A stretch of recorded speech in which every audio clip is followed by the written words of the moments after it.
Welcome to the Cashflow Project podcast. Are you looking to better your financial situation by increasing your cash flow? Too busy to hunt for real estate deals or don't know where to start? Then you're in the right spot. Join us as we dive in and talk about investing for cash flow using multifamily real estate. Welcome to the Cashflow Project podcast. I'm your host, Steve Fierro with Tri-City Equity Group. Today, we have Jim Sheils on the show. Jim's a real estate expert with extensive knowledge in the build-to-rent niche.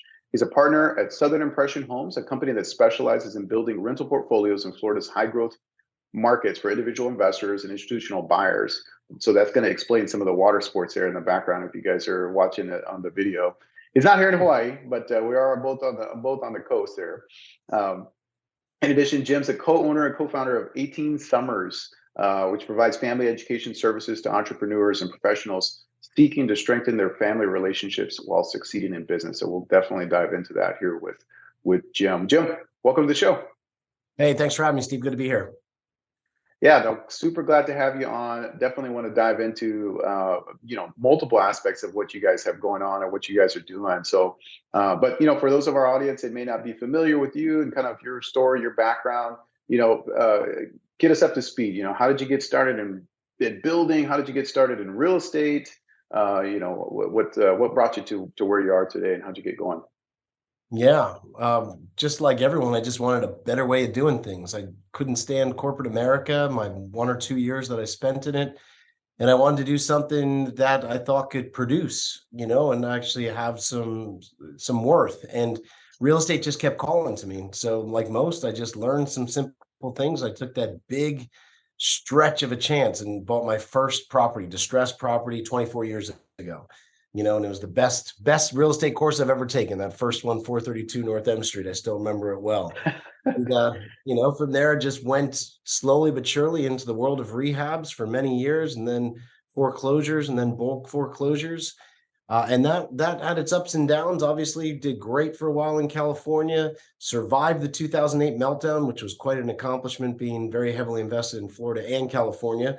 Learned a lot of lessons through that, and learned that less is more. I'd rather have more high quality properties than more properties of less quality, if that makes sense. Mm-hmm. Because I saw those guys not struggle as much as I did, having tons and tons of properties, probably not of the best caliber. And so really started to change my model. And then about 10 years ago, doing the foreclosures and renovating them, just things got a little crazy here in Northeast Florida. They were getting bid up and just couldn't make the numbers work as well as we used to. And my now building partner and I said, hey, we were both doing these renovations on foreclosures. I said, what if we started to build our own properties? And it started that slow, and so that first year we built about $3 million worth of properties, and it went okay. Fast forward to last year, we did 185 million in sales. So it was really a niche that we fell backwards into as a need, but I hung up my rehab shoes. Not that there's anything wrong with them. I wore them for years, Steve, but I hung them up about 7 years ago, and I don't see me going back. We really enjoy the new construction model, the build to rent model, and that's my main focus in real estate right now. Okay, right on. That's awesome. Yeah, I mean it's quite the progression. I was around during, before the crash. I was wholesaling during that time, and I definitely learned lessons, although I didn't learn them as effectively as you did. And so it sounds like you had plenty of experience at that point.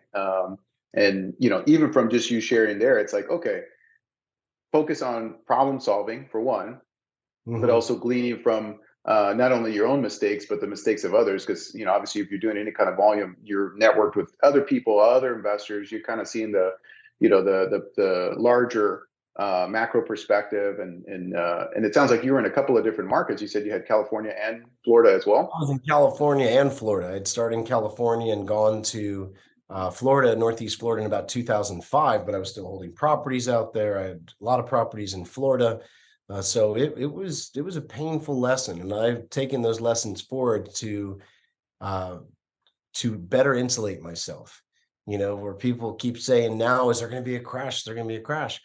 I don't think so. Not think like 2008, but if there's a downturn, I'm way better prepared than I ever was in 2007, because you don't forget things like that easily, Steve, do you? No, you sure do not. And so, yeah, that's the operators, the best people, really just in life, right? It's like, well, you learn from the mistakes.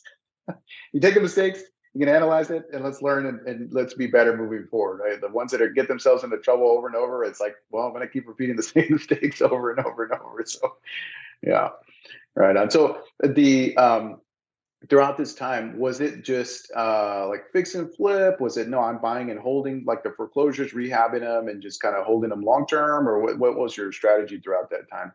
Yeah, all the way back to my California days to, my foreclosure days here in Northeast Florida. And now we're all over Florida. But, those days was buy a foreclosure, fix it up, and either rent it or sell it.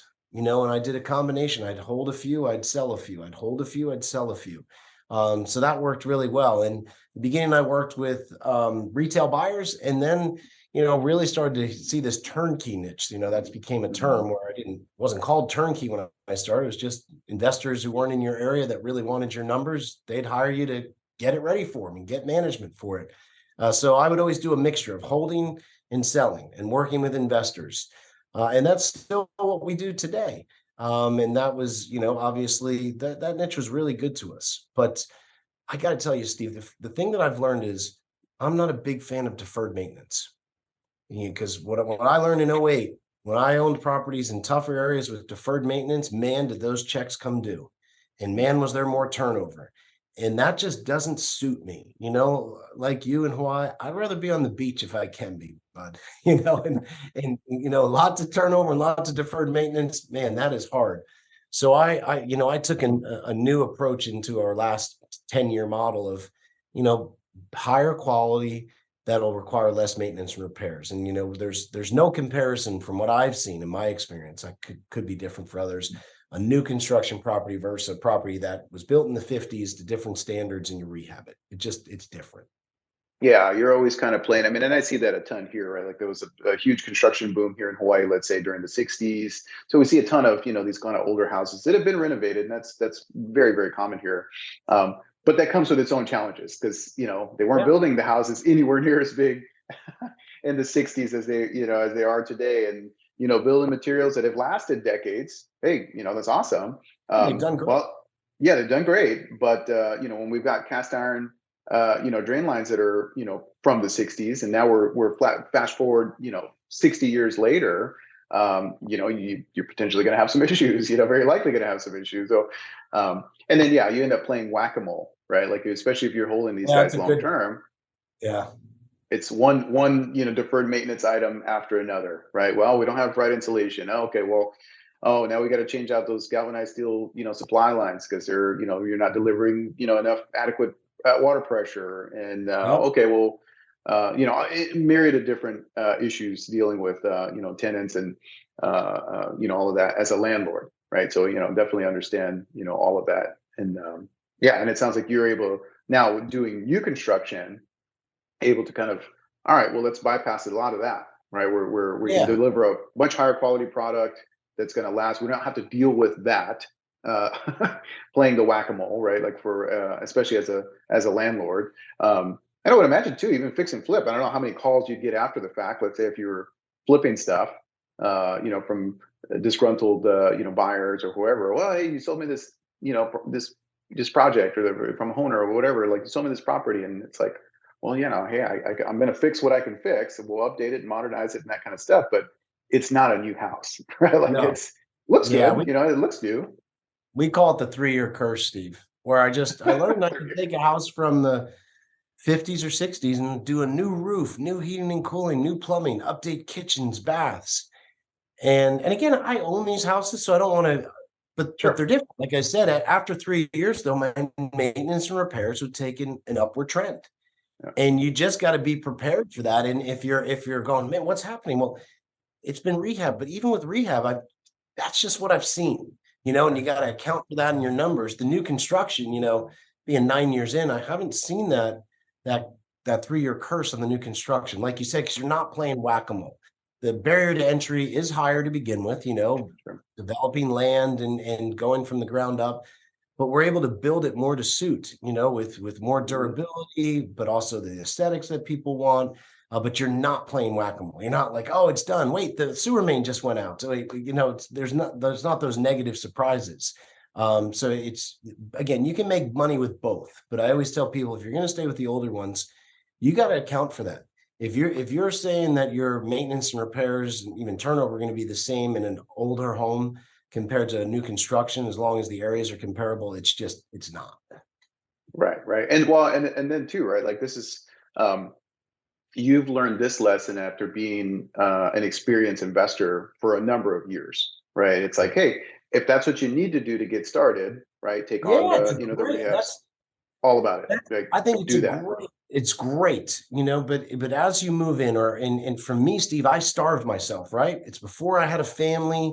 I could starve myself. I could make mistakes. So I went all in. I was the crazy that quit his job and started doing real estate full time, so I had to start producing. I started to buy, fix, and resell a house. It had to work, right? There's other people out there. And if you're going to do that, I tell you, start small, take the risk. Just know there could be some potential issues there. But for the people out there that they might already own a successful business, or they have a career that they like, but they want to get involved in real estate and they're not wanting to kill that cash cow of their salary or, the practice that the money brings in or their business.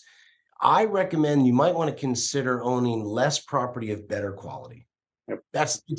I call it my brother-in-law clause. My brother-in-law actually used to live out in Hawaii. He was stationed there. So great guy. He was a colonel in the military.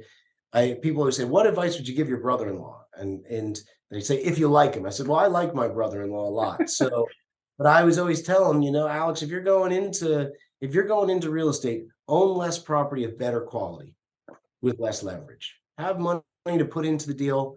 As long as you're, you have it. If you got to be crazy, like probably you and I did, and kind of cut your teeth and really jump in, start with the cheaper properties and do that. But I think less is more. You don't have to have 100+ properties. I was taught that once you got 100 properties, Steve, you're golden. Well, the problem is I got well over 100, but they weren't great properties. So I had bigger problems than bigger solutions, really. Well, and like I said, if you can help somebody, and that's the whole reason that we do the podcast, and we do this networking and interviews with different people. It's like, well, look, if we can help to fast track somebody and help to avoid the pitfalls that let's say somebody like you or even me has made along the way, right, to get them to a point where, hey, you can have stable investments that are not dealing with the tenants, the toilets, and the turnover, that all the people don't like about being a landlord.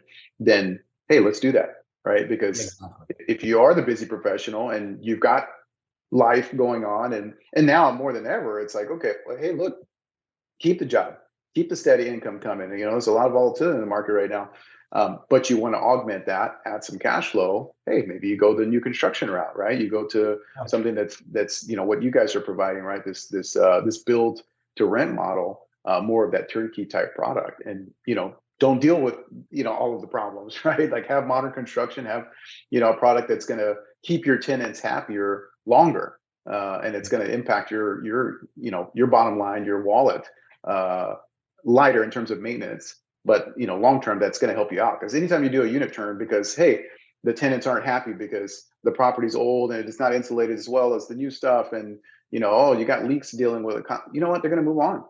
They're going to move on. They're going to find a nicer place. And when they do that, every time they do that, to those of our listeners that have not had experience doing that, that's a unit turn for you. Yep. And it's not cheap to do a unit turn. That's going to wipe out your cash flow for quite some time. So even if they leave it in good shape, there's still money involved there. And you have, lost rental revenue while, you're trying to fill that vacancy. Hey, that's marketing dollars you got to spend for it. So there's a lot of different dynamics there that you can avoid having a better product right from the get-go. So that's great. Very good. And you guys are, I know you said you're on different markets there in Florida. What markets are you guys servicing? Like what have you found to be good? Because Florida's been hot. I mean, that's, we were Sunbelt, Yeah, it's the fastest growing state in the country still right now. The pandemic was a terrible time, but it did draw a lot to Florida real estate for different reasons. And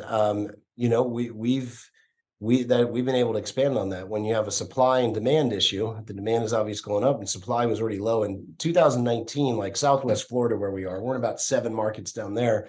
municipality had released a report showing that, they were behind on needed rental inventory by 3 years already. And then the pandemic happened and the growth projections just went off the charts. No one had that in their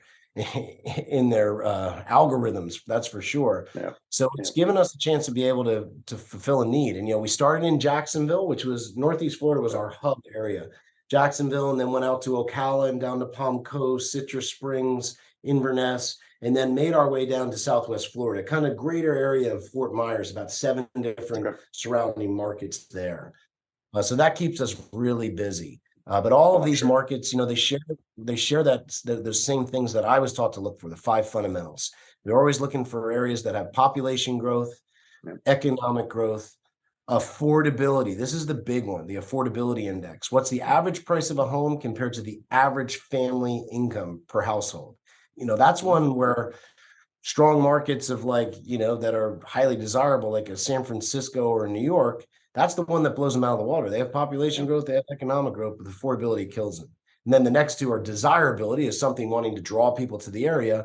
And the last is healthy supply and demand. Obviously, you don't want to go to an area where the population's shrinking and there's houses there. That's a dangerous spot. But to be where there's not enough houses and people are going, that's a good thing. Oh yeah, I mean, and you just being in Florida in general, I mean, that's a total path of progress play. I mean, again, nobody could have anticipated what was going to happen, right? Like throughout COVID. I mean, none of us could. I don't care what kind of crystal ball that you had. Nobody could predict that. But you just happened to, for sure. I mean, it sounds like you guys already had a solid operation, but I can imagine through the roof, probably even to this day. I mean, I still hear about that. I mean, media wants to be, sky's falling, Chicken Little kind of deal. But I'm like, guys, that there is no one real estate market. Like, real estate is hyper local, so you have to know your market. Do not listen, please. Do not hold off on buying a property because I've heard this a lot with retail buyers. Well, I'm just going to wait for the market to crash. Man, you know what? If you're depending on the market you're looking in, you're going to be waiting forever. Like it may not happen. So yeah, you look at those trends too. 2008 was a very, very intense time. I mean, you and I lived through it. It was intense, but you look, the 80 years before, it's, 90 years before, that was an extreme hit to the real estate. And there could be corrections, but I don't think, especially in certain areas, not the corrections people want. Like you said, they're listening to this general info. And it's like, there is not a national weather average, just like there's not a national housing average. Yeah, there'll be some similarities, but you really got to get to your individual markets of where you're investing to know, is it good or not? Yeah, no, absolutely. So yeah, I mean, I think we're in a good position now. And again, like some people, listening to the podcast are going to be, well, I'm just interested in real estate. Okay, well, yeah, but there's a lot of factors that affect the real estate market in general. And for those of you guys that don't follow, let's say, macroeconomics, or kind of take a step back and look kind of the bigger picture, guys, there has been a ton of money printed in the last several years, if nobody noticed. That money is still out there. It didn't just disappear. It's got to find somewhere to go. It's got to find a new home. And boy, I got to tell you, you guys are going to be best off holding hard assets. Like right now, everybody should be focused on having hard assets, whatever that looks like for you. For some people, that's precious metals. For us, it's real estate. Or it could be a combination of both. You can definitely always recommend a diversified portfolio, even though none of this is investment advice. But you can't go wrong holding hard assets in a time of inflation and, currency devaluation, all that kind of stuff. So, Jim's spot on with, hey, you know what? Be in tune with what your local market is doing. Know where you're buying. Buy quality assets, no doubt. Well, I kind of also want to transition a little bit to, because I know you guys have some other, real estate is not the only thing that you do, right? It sounds like you guys do it at a very high level. You're definitely focused, especially on the business side. But I know you guys also have some ventures into family dynamics and kind of being a benefit to the family in general. Tell us a little bit about your other ventures, the other projects that you guys have going on that side. Yeah, my wife and I started a family education company about 10 years ago called 18 Summers, because that time with our kids is limited. The studies show the average person will spend almost 85% of the time they ever have with their children by the end of the 18th summer. Mm. And it's pretty easy to follow that because, once they're Yeah. off to college or the military or their own careers, it's tough. So if you do those first 18 right, I think they'll come back for more and you'll never regret it. That's what a mentor of mine taught me. And we have 5 children. I survived the '08 meltdown. My wife and we released a book after sharing the stories of us coming together as a family. We had a pretty interesting dynamic. My wife was married right out of college to a high school boyfriend, terrible situation, alcohol abuse. She stood up for herself, got out of it. And I met her a few years later, but she had full custody of her 2 young sons. And the 3 of us fell in love instantly. But these 2 boys had trust issues, and here I am, instant father. I'm running 2 real estate investment companies, and I don't want to be a failure at home. That was something, Steve, I just had no interest in being. I had watched mentors of mine have these huge balance sheets and no family life. And that just terrified me. And I just started to put some simple strategies into place. And just surprisingly, we had these huge results. And I would get invited to real estate events and I'd share, oh, this is what I'm doing. And it took off. This one family strategy that we shared was being shared all of a sudden virally. And then we were asked to write a book. We wrote a book, and now that book has been released a 3rd time this summer, as I told you, and it just went to #1 on Wall Street Journal, because I think there's more to this than just the business. You don't want to lose your family along the way. And if you did your business really succeed for you? Right. And that's very debatable. So this book is about how do you simplify the sciences? How do you be successful in business and successful at home? And around our book, workshops and retreats, we host family retreats for entrepreneurs and professionals and their family. It's about deepening the connection, helping us learn together the important things not taught in school and enjoy each other's company, because time is limited. If I've understood anything in this last decade of working with thousands of families, and now we're figuring about 300,000 families worldwide are using our strategies, which is pretty exciting. But this all came off my real estate. My real estate funded this impact goal that I had to help families, and it's been very reciprocatory back to my family. We now have 5 children. My wife and I adopted the 2 boys who are now grown men with their own businesses. These were these little 7 and 5-year-olds when I started with them. We went on to have 2 more children together, then adopt a 5th child. Awesome. And so it's just a big part of who we are. And I know when I talk to people, Steve, I'm like, well, why are you doing the real estate? It's not because you like sticks and bricks and windows. Like, what is it? Well, most people want to buy back their time and have a family life that they weren't able to have as a kid. That's what so many people tell me. That was for me. My parents, I loved them, but they couldn't afford anything. All the things I dreamed of as a kid, I wanted to still be able to do it as an adult. And that's where I think a lot of people are. The real estate is a leveraging tool, a good leveraging tool at that, to help buy back time and do the things you really want to do. And a lot of that has to do with people spending time with their family, because we all know that's fleeting. Yeah, no, I love actually the name of it. And I love you kind of going into, why that is, the 18 summers. Because it's true. I mean, I have young kids. I've got a 4-year-old and a 9-year-old. And, real estate has allowed us to be able to buy back that time to spend with them, because that's not something I got to enjoy, as a kid. I was very similar to you. We didn't have a lot of money to be able to do that. Mom couldn't stay at home, or we couldn't take the family trips or, spend the time and all that kind of stuff. So it wasn't an option for us. Right. Exactly. But now it is. And I like that you put a number to it, and it's not just a kind of a generic, well, hey, spend time with your kids kind of thought process. It's like, no, you have 18. You have 18. And I think putting the book in, defining that, boy, man, that's it. I'm down. I don't have 18 anymore. I've got 13. We got to make them count, Yeah. And those So- things, that math equation, when you're like, well, my daughter's only 9, hold on. 18 minus 9, that math equation, when I'm on stage and I start talking about this story about how when I learned it, people, you can see them doing that little math in their head, and they're like, it's a shocker in a good way. And it gives you positive motivation of saying, maybe that email thread can wait. Maybe that Facebook thread can wait. Maybe I can turn off a little bit earlier. Maybe business won't suffer if I take this trip. Maybe it'll actually get better.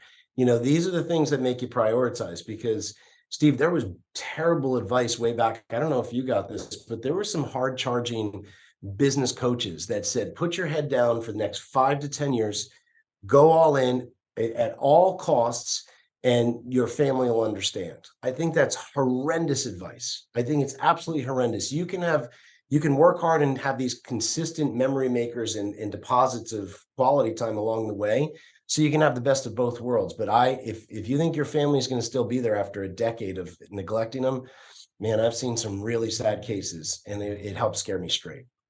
Oh, I'm sure. Yeah. And then honestly, you'll probably hear more of the horror stories kind of later on, because then you just don't have that same family dynamic. And again, you mentioned that earlier. It's like, well, you ask most investors, most entrepreneurs, most, people who are trying to make something better for themselves. Hey, well, what is your driving? What is really the motivation behind why you're doing that? Yeah, you grind and, that's, man, it's hustle. And, okay. Yeah, I get that. I understand that. But the at all cost thing that's to me, that's a showstopper. I can't say that I'm working for my family to provide them a better future. Yes, I understand that, but I can't say that if I'm not there, if I'm not present. Yeah. I can guarantee you, not only if we're thinking to leave a generational impact, and at this point, like, that's what I'm thinking. I'm thinking about my kids. This is the kind of stuff that carries down beyond your kids, because what your kids see modeled out in you, well, dad was always away. Well, I guess that just must be normal. And Yeah. so guess what gets carried to your grandkids? Well, hey, I'm working, I'm doing this for them, but you're not there. And Yeah. so, you can't replace a dad in the home. You can't replace having solid parenting at home. I mean, they'll get more from that, I can guarantee you, than just like you said, writing that next email or setting up that next sales appointment. Not saying that that's not important, but man, it just cannot come at the cost of your family, and you're sacrificing, at your deathbed. I can guarantee you're not going to think about the real estate. No. And the good news is you can have the best of both worlds. That's what our Yeah. book and retreats are about. How do we be successful in our, business or real estate endeavors and at home? Like, why can't it be a yin and yang? And I think there's Yeah. principles that we put into, we stumbled into and just have shared and tried to, look worldwide and bring so many masterminding families together. We've really cracked a code. So the good news for people out there, it's not impossible. It's very doable. And, don't listen to it's either all or nothing, you're all business or you're with your family and you're broke. Neither one of those sounded good to me. So I think there is a third rail there that you can ride, and it is very doable. No, yeah, I love that. I love that. And this is why it's a bestseller. This is why, if you came out, it's obviously Yeah. resonating, right? Like, I think Steve and I joke on this to self-deprecate, and I'm like, yeah, I'm not that good of a writer. My wife and I are not that good of writers, but the subject is just so important to people, and there's so many ways. You and I have great education how to build our business, but how does an entrepreneur succeed at home? We're different people, we're wired differently, and there's not a lot of guidance in that. So it's I think that's what it was. I joke, I'm not that great of a writer, but the message and the simple principles, that's why people are resonating with us. yeah, I mean, and you see that too. You're not going to go find a class on that, right? You're not going to your local university or your college or whatever. You can't teach. There's no class on that, right? And so it's Yeah, like, well, well, just what's like this, yeah, just like this podcast, you're teaching real estate investing. I've looked at different colleges, and man, you'd be hard pressed to find a real estate investing streamlined courses to follow to really become a successful real estate investor. And so the same thing you're doing for people out there who are learning real estate investing, you got alternative. You look to alternative sources like this podcast and other things. Consider doing that for like your most important relationships. Because man, I've taught from anywhere from some of the top business organizations to even at Harvard. And some of the Harvard business guys, the alumni that came up and said, we never learned about relationships. And that's like the top education, creme de la creme. Look for alternatives like we're talking about here. It can make all the difference. Yeah, and then that's the benefit of us being kind of in this modern age too, right? We actually have these additional outlets where we can go out and seek additional education and information, right? You have podcasts, you got, YouTube videos, and you've got, books and stuff. It's more accessible than ever before, but you have to have the wherewithal to be able to go out and seek it and understand it. Because if not, you're just not going to find it. Right? I mean, it's available, Exactly. but you've got to have the, somebody like this. We're talking about it now on the podcast. We're sharing. So hopefully, this resonates with, with the listeners. So yeah, no, excited. I'm glad that you guys took that endeavor. You took that challenge on. You saw that there was a need, and you guys both decided to make the decision to do something about it too. Because you had to write a book. Somebody's not, not everybody's like, well, I can't write a book. I'm not an author. Like I can't Yeah. teach on that. Nobody wants to hear that, kind of deal. And obviously people do. I mean, they need it. So yeah, kudos to you guys. That's awesome. Yeah, it's very doable for anyone out there. It's like saying, well, I can't be a real estate investor. I'm not a realtor. It's like, well, who cares? That's a different thing. Or I didn't do good in English lit. I can't write a book. Nothing to do with it. Nothing. Right So yeah, there's a lot of good possibility if you just give yourself a chance. That's for sure. Yeah, no, for sure, for sure. Well, I mean, I feel like I could stay and talk to you all day about, kind of the, the family stuff for sure. And obviously you got tons of business acumen to, to back up, being able to support that. That's another thing too, guys. Like, Jim can't do that without the flexibility of already having some business success. So don't do it at, the expense of the family, but make sure that you understand, hey, look, I can do more than my 9 to 5. Because really what I've found over my years now is money just gives you more options, right? You just have more options of where to travel, more options of where to send your kids to school, more options of, what kind of education to take on.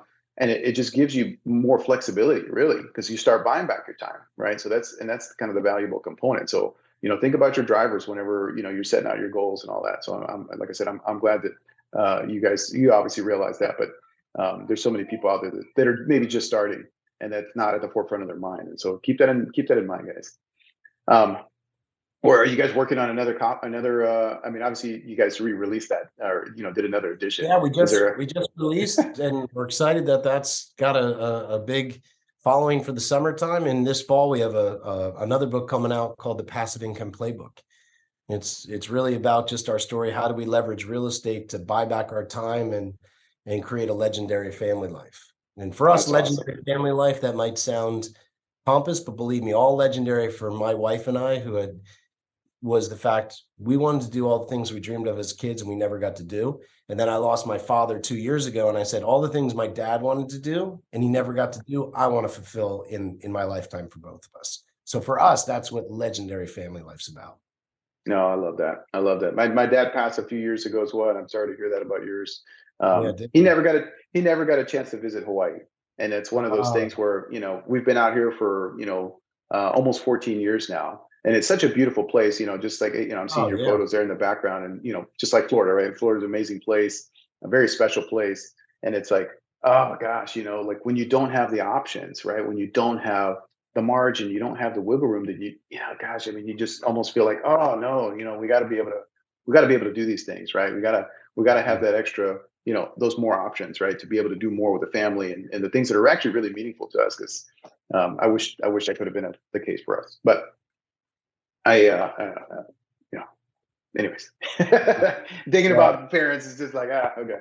It's hard. It's hard. I know. Believe me, it's hard. But that's why it's like, well, I can live it for both of us. Yeah, I love it. Yeah. All right. Well, Jim, I want to be mindful of your time. So at this point, we're going to transition into the time of the show where we do a little bit of a kind of a little bit more brief Q&A answers. We call it our fire round. Is that something that you're game for? Yeah, sure. All right, right on. Well, first question up is, what is the best book that you recommend other than Rich Dad, Poor Dad, or your own? Yeah, best good book recommendation. It doesn't have, business, real estate, personal, whatever. I think there's an old Dolph DeRue's book that was part of the Rich Dad series that went away called Real Estate Riches. That was a really good starting point for any real estate investors out there. One of the other best business books is called The Empowerment Dynamic. It's called TED, The Empowerment Dynamic. It is one of the best mindset books that I've ever read. So that would be another one. Okay. Yeah, I hadn't heard of that one. I'll definitely have to check that out. This is the benefit of doing the podcast. I get firsthand, right. All right. Next question. What would you consider your superpower is? You're obviously a talented guy, got lots of experience, but what's your superpower? I'm good at telling stories and building relationships. Right on. There you go. That's definitely a superpower. That's for sure. All right. And then what, obviously you've learned, many lessons over your career in real estate and, business and life. what would you consider kind of the biggest one is up to this point? Yeah, I think we hit on it a couple of times in this episode. It's about quality, not quantity. Back in my day, it was get 100 plus houses, life is grand. Well, I did way more than that, and life wasn't grand. And now I own a lot less property with a lot more cash flow, and a lot more equity, and a lot more free time. So, I'm a big believer in own less of better quality in better areas with less leverage, if you can get there. Yeah, no, I love it. I love it. Yeah, it's amazing how that simple statement kind of holds true over not just real estate, but it's like so many other different areas, right? It's really kind of all encompassing. So like it. Yep. And for the busy working professional, that's trying to work towards financial freedom, what advice would you have for them? Probably similar. We've kind of already talked a little bit about it, but if you've got something to add to that. No, I think it was, it's the old saying. I think it's like we overestimate what we can do a year and underestimate what we can do in 5. And knowing that, take some breaths. You can't sprint the whole way, and make constant deposits with your family. If you're married, keep a date night once a week. With your kids, have a day where you're available.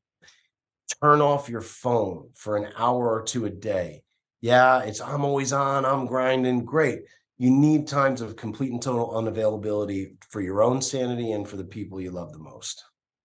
Yeah. And how crazy is that, right? Like in our era now of 100% connectedness, it's like, gosh, when was the last time, unless your phone died, and I've had that happen before, where it's like my phone dies, and for a little bit you're thinking, oh no, but then it's actually liberating, because then it's like, you know what, nobody can get in touch with me, and I'm actually, that feels good. It is a good feeling. And for the people in their starting phase, I understand you need to be on, you're close to the line on a lot of things. An hour a day is not going to hurt anyone. It's just right. Not. Yeah, no, I fully agree. That's great. Well, if our obviously you got the books out there, if our audience wants to get in touch with you guys, any of the stuff that you've got going on, both on the investment side and also on the family side, what's the best avenues for them to learn more about what you guys have going on? If you got socials, link, websites, whatever, what you can look. You can go to southernimpressionhomes.com. We are always bringing on new investors looking to build a portfolio, build to rent properties, or if you're a real estate professional and you're looking to become a sales partner, we have a lot of sales partnership program. We're, again, doing about 6,000 lots in Florida right now. So we're always expanding our sales network. Also, if you're interested in the family message that we're talking about today, you can go to 18summers.com and learn a little bit about the talks, workshops, retreats, and book. And book is available on Amazon and Barnes & Noble, wherever you go. That's awesome. Yeah, Jim, it's been an absolute pleasure having you on the show. Love learning from people who, have a ton more experience and success, and that we can glean from. And, you're absolutely embody that, especially with, wisdom on all sides of the business, in terms of real estate, in terms of family. You got 5 kids, man. That's that. To me, that's already you're already my hero, and so that's hard. I've only got 2, and that's a challenge enough. So my wife says, once you have 2, you can have 10, and I'm like, nah, let's not test it. We're starting halfway. Right on. Well, thank you so much for coming on the show today, Jim. I really appreciate it. I know our audience got a lot of. I know I personally did. So I'm going to go check out the book for sure, and because that's an area I'm looking to improve on. So. Go out and enjoy the rest of your day. I appreciate you coming on, and blessings to you. You too. Thanks, Steve. All right. Aloha. Oh, great episode with Jim. Even though it's one of those things, even though that wasn't the longest episode that we've ever done, and that actually it's to the point, so effective, and the message is so valuable, so important. To not sacrifice everything in terms of bettering our career, which it's super easy to do. Our culture is of grinding and just hustling and doing everything that you can. And especially now, I get it. Everything, cost of living has gone up through the roof. In a number of different markets, and really across the country, across the world. So we need to earn more. But that can't come at the cost of your family life, because at the end of the day, it's like, well, that's our legacy, right? What we're leaving there is going to outlast us. And then obviously Jim's found a ton of success in his real estate career. They've got their, their build to rent model. They're obviously going, incredible growth markets there in Florida in general. So make sure that you guys are connecting with him through their Southern homes arm there. If you're looking to, to buy to invest, or, hey, maybe you guys are looking to relocate, or you want a better quality of life and you want to kind of connect with them and maybe do some work or something down there, connect with them. That's it sounds like we've got a great projects and great properties going on down there. So, but yeah, you guys, of course, if you're interested in connecting with us, go to tricityequity.com. You can definitely schedule a call with multiple members of our team to learn more about, the projects that we have going on. Of course, if you're local, you guys want to come out and do meetups here with us on Oahu. Here in Honolulu, we do monthly meetups. Would love to connect with you, or even if it's just a one-on-one, glad to grab coffee or something with you. If you can't make it out to, one of our networking meetups, but go to Honolulu Multifamily and More on Facebook if you want to join the Facebook group and you can connect with other like-minded investors. Of course, if you guys are finding value in these podcasts, we want to make sure that we're, providing value for you guys. So we need the feedback too. If it's something that you guys are finding value in, please, we'd highly encourage you to subscribe.